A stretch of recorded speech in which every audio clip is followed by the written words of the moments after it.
Hello banjo lovers, welcome back to my channel. He is under age का part 7 start करते हैं। Last part में हमने देखा था हमारे जाओ जिशो के शॉप में एक लड़की की एंट्री होती है, जिसे देखकर जाओ एकदम शॉक्ड रह जाता है। अब चलिए आगे बढ़ते हैं।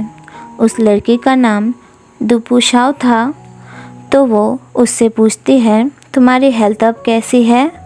हेल्थ ख़राब होने की वजह से तुमने अचानक से अपनी जॉब को छोड़ दिया था और फिर तुम गायब हो गए थे। तो जाओ उससे कहता है, तुम अचानक से यहाँ क्या कर रही हो? शाओ कहती है, ये एक लॉन्ड्री शॉप है ना, तो जाहिर सी बात है मैं यहाँ लॉन्ड्री के लिए आई हूँ।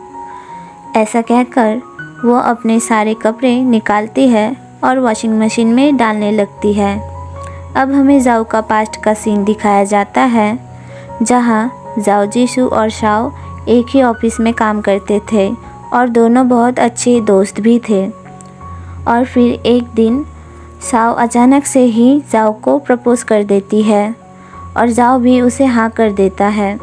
इस तरह उन दोनों की डेटिंग शुरू हो गई थी। लेकिन जब जाओ जिशु ने अपनी जॉब को छोड़ दिया था, तो वो शाओ को बिना कुछ बोले अपने होम टाउन चला आया था। अब हमें प्रेजेंट का सीन दिखाया जाता है। जाओ खड़ा हुआ था, शाओ बैठी हुई होती है। तो वो जाओ से कहती है, बहुत लंबे समय से मैं वेकेशन पर नहीं आई थी, इसलिए मैंने अपने ऑफिस से छुट्टी ले ली और वेकेशन पर चली आई। और क्योंकि मैं इस एरिया में विज़िट ही कर रही थी, तो मैंने सोचा कि मुझे अपने एक्स बॉयफ्रेंड को भी विज़िट कर लेना चाहिए। जाओ कहता है, अच्छा तो सिर्फ इतनी सी बात है? शाओ कहती है, तो तुम्हें क्या लगा था? तुम्हें लगा कि मैं तुमसे वापस रिलेशनशिप में आने के लिए कहूँगी? वैसे कपड़े वॉश होने में ऑलमोस्ट 1 घंटा लग जाएगा, क्यों ना तब तक तुम मुझे अपना होम टाउन घुमाओ। अब हमें दूसरी तरफ का सीन दिखाया जाता है, जहाँ प्रिंस एक जगह पर बैठा हुआ था और वो चॉकलेट भी खा रहा था और वो अपने लास्ट नाइट के बारे में सोच रहा था जिससे वो मिला था। अब हमें उसके लास्ट नाइट के वक्त का सीन दिखाया जाता है। प्रिंस एक जगह पर खड़ा हुआ था और उसके पास एक पर्सन आता है और हमें पता चलता है ये पर्सन ये बाई था। प्रिंस बाई से पूछता है, तुम्हारी फ़ॉरेन ट्रिप कैसी रही? और बाई अपने फ़ोन में अपने फ़ॉरेन ट्रिप की फ़ोटोज़ दिखाते हुए कहता है, उसकी ट्रिप बहुत ही अच्छी रही। अब बाई प्रिंस से पूछता है, तुम्हारी स्टडी कैसी चल रही है और तुम अचानक से यहाँ क्या कर रहे हो? प्रिंस कहता है, सब कुछ ठीक चल रहा है और मैं बस तुम्हें देखना चाहता था, इसलिए यहाँ आया था। बाई उसके काफ़ी नज़दीक आता है, पर वो कुछ नहीं कह पाता। अब प्रेजेंट का सीन दिखाया जाता है। प्रिंस यही सब सोच कर खुद से कह रहा था, आखिरकार वो क्या सोच रहा था। तभी उसकी नज़र बेनकेजिंग पर पड़ती है, जो एक लड़की से बातें कर रहा था, और ये वही लड़की थी जो उन दोनों पर नज़र रखी थी। वो लड़की वैन से पूछती है, मैं तुमसे कुछ पूछना चाहती हूँ, क्या तुम्हें लड़के पसंद हैं? वैन कहता है, मुझे नहीं पता, मैंने इस बारे में कभी सोचा नहीं। तो वो लड़की कहते हैं, मुझे माफ़ कर दो, मैंने इस तरीके का वियर्ड क्वेश्चंस तुमसे पूछा। तभी वैन कहता है, पर जिस इंसान को मैं पसंद करता हूँ वो एक लड़का ही है। पर तुमने मुझसे ये सब क्यों पूछा? क्या इसमें कोई प्रॉब्लम है? तो वो लड़की कहती है, नहीं, बिल्कुल नहीं। तभी प्रिंस भी वहाँ आकर उन्हें ज्वाइन करता है और उस लड़की से कहता है, बहुत ही रेयरली तुम दोनों साथ में दिखते हो, आखिरकार क्या बातें चल रही है? पर वो लड़की अचानक से सॉरी बोलकर वहाँ से भाग जाती है। प्रिंस वैन से कहता है, ऐसा तुमने उसे क्या कह दिया जो वो इतनी डर गई? पर वैन कहता है, शायद वो तुम्हारे यहाँ आने से भाग गई। अब हमें दूसरी तरफ का सीन दिखाया जाता है, जाओ जिसू शाओ को अपना होम टाउन घुमा रहा होता है और फिर वो दोनों एक पुल पर आकर खड़े रहते हैं और समुद्र की तरफ देखने लगते हैं। शाओ कहती है, तुम पहले से काफ़ी डिफरेंट हो गए हो। जब तुम कंपनी में वर्क करते थे तो ऐसे बिल्कुल नहीं थे। तुम अब पहले से ज़्यादा खुश रहने लगे हो। मुझे इस बात की खुशी है। जाओ कहता है, ये मेरा होम टाउन है तो जाहिर सी बात है मैं टोक्यो से ज़्यादा यहाँ खुश रहूँगा। तो शाओ कहती है, तो क्या इसीलिए हमारे बीच ब्रेकअप हुआ था?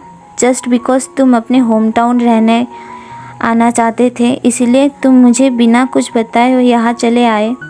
तुमने सडनली अपनी जॉब क्विट कर दी। प्लीज़ मुझे आज सारा सच बताओ। कहीं तुम किसी और को पसंद तो नहीं करते ना? पर तभी वहाँ पर बेन पहुँच जाता है और उन दोनों को साथ में देख लेता है। बेन जाओ से कहता है, ये कौन है और आप इसके साथ यहाँ क्या कर रहे हैं? शाओ बेन को देखकर कहती है, जिसू क्या ये तुम्हारा दोस्त है? बेन कहता है, हाँ फ़िलहाल तो हम जस्ट फ्रेंड्स हैं, पर हम फ्यूचर में जाकर ओनली फ्रेंड्स नहीं रहने वाले। शाओ कहती है, क्या मतलब है तुम्हारा? तभी जाओ बेन को अपनी तरफ खींचते हुए ले आता है और उससे कहता है, तुम दूसरों लोगों से ऐसे बातें क्यों करते हो? उन्हें कंफ्यूज्ड क्यों करते हो? बेन उससे कहता है, कौन है ये लड़की? मैंने देखा कि आप इससे बातें करने में अनकंफर्टेबल फील कर रहे हो। जाओ उससे कहता है, ये मेरी पुराने ऑफिस में मेरे साथ थी, हमने साथ में काम किया है। तो फिर बेन कहता है, इसका मतलब ये एक स्टॉलकर है जो यहाँ तक आपके पीछे चली आई है? मैं अभी इसे बताता हूँ। ऐसा कहकर वो शाओ की तरफ जाने लगता है। तभी जाओ उसे रोकते हुए कहता है, रुक जाओ, तुम्हें गलत फहमी हुई है। वो मेरी कलीग के साथ साथ मेरी एक्स गर्लफ्रेंड भी है। बेन कहता है, क्या वो आपकी एक्स गर्लफ्रेंड है?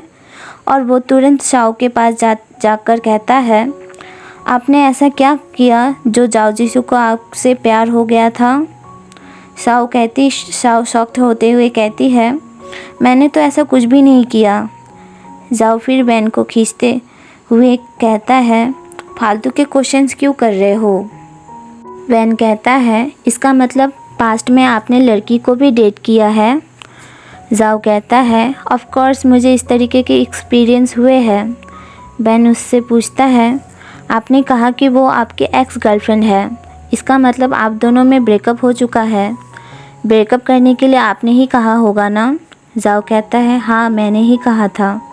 बेन कहता है, और जिन सर के बारे में आप क्या कहना चाहते हैं? क्या आप अभी भी उन्हें याद करते हैं? जाओ इस बारे में कुछ नहीं कह पाता। तो बेन उससे कहता है, मुझे माफ़ कर दीजिए, शायद मैं कुछ ज़्यादा ही आगे बढ़ रहा था। ऐसा कहकर वो वहाँ से चला जाता है। अब अगले दिन स्कूल में वो लड़की जो बेन से बातें कर रही थी वो प्रिंस के पास आती है और उससे कहती है, दरअसल मैं एक BL फैन गर्ल हूँ। मैंने तुम्हें और बेन को काफ़ी बार साथ में देखा, इसीलिए मैं तुम दोनों के कपल को सपोर्ट करना चाहती थी। मैं तुम दोनों को साथ में शिप करती हूँ। प्रिंस कहता है, तुम्हें बहुत बड़ी गलत फहमी हुई है, मेरे और बेन के बीच में ऐसा कुछ भी नहीं है। वो लड़की कहती है, तुम और बेन रिलेशनशिप में नहीं हो, पर उस दिन क्लास में तुम दोनों एक दूसरे के साथ काफ़ी क्लोज़ हो रहे थे। शायद मैंने गलत सोच लिया, मुझे माफ़ कर दो। पर बेन सच में बहुत कूल है। उसने मुझे ओपनली बता दिया कि वो एक लड़के को पसंद करता है। अब हम बेन को देखते हैं जो गुशियन को लेने के लिए उसके क्लास के बाहर पहुंच जाता है। तभी गुशियन भी अपनी क्लास से बाहर आती है। बेन उससे कहता है, मॉम ने कहा था कि मैं तुम्हें साथ में ले आऊं। तभी बेन की नज़र बाई पर पड़ती है जो उसकी बहन का टीचर था।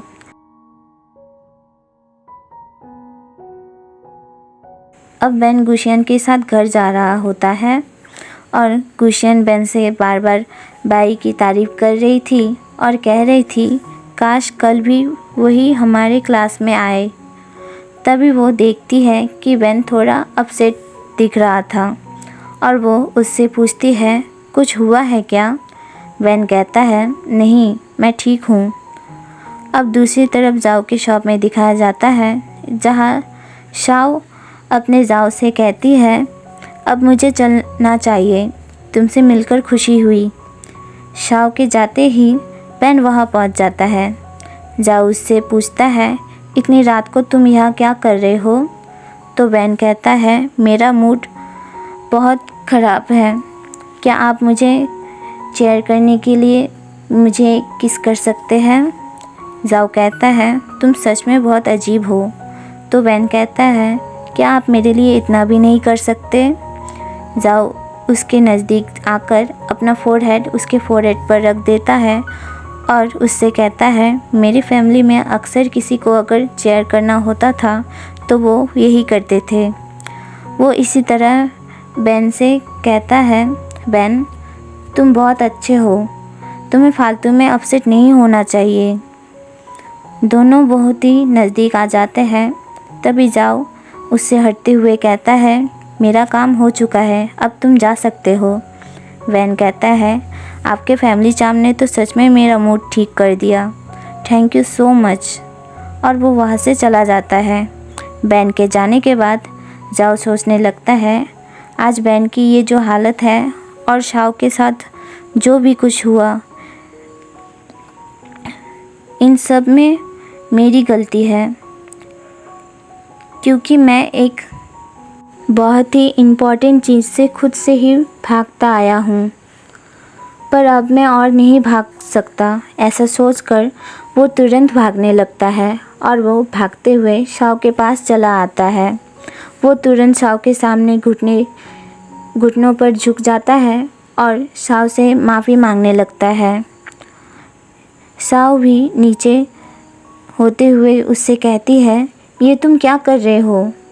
जाओ उससे कहता है मुझे माफ़ कर दो शाओ, पर आज मैं तुम्हें सच बता देना चाहता हूँ, मैं एक गे हूँ।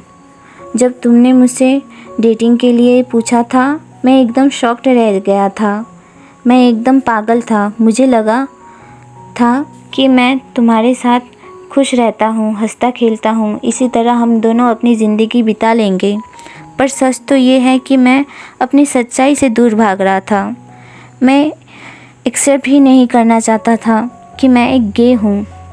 मैंने तुम्हारे साथ अपना रिश्ता बनाने की कोशिश की, पर मैं नहीं बना पाया और बिना कुछ बताए तुम्हें वहाँ से वापस आ गया। मुझे पता है मैं एक बहुत घटिया इंसान हूँ, मुझे माफ़ कर दो।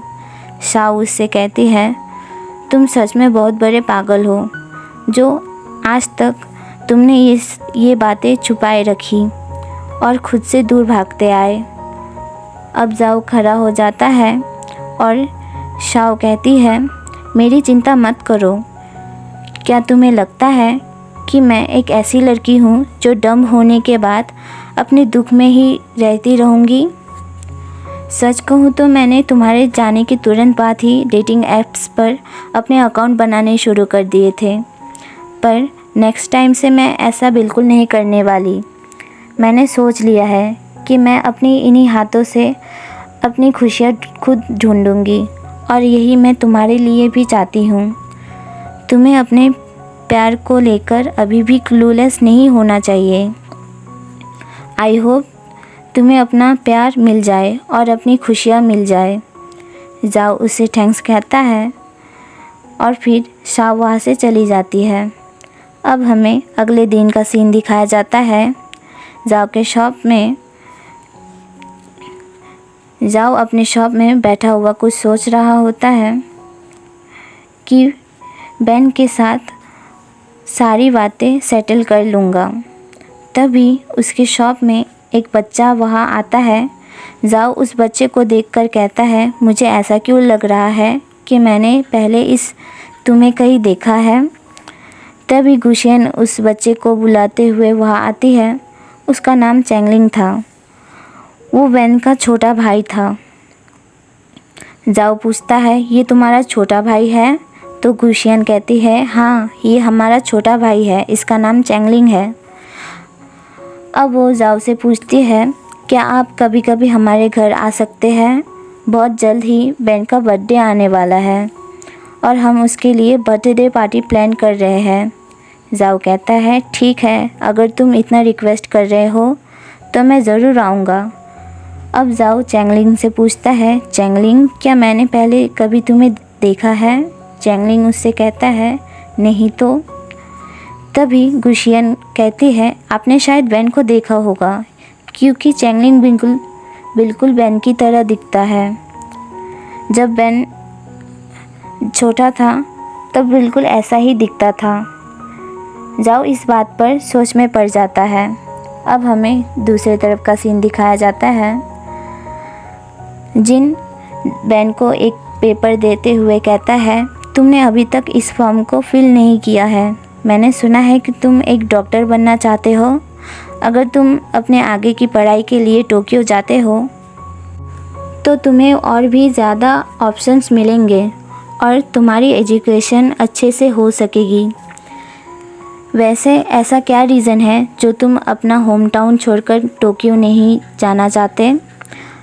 बेन कहता है, क्योंकि यह वो इंसान है जिससे मैं प्यार करता हूँ।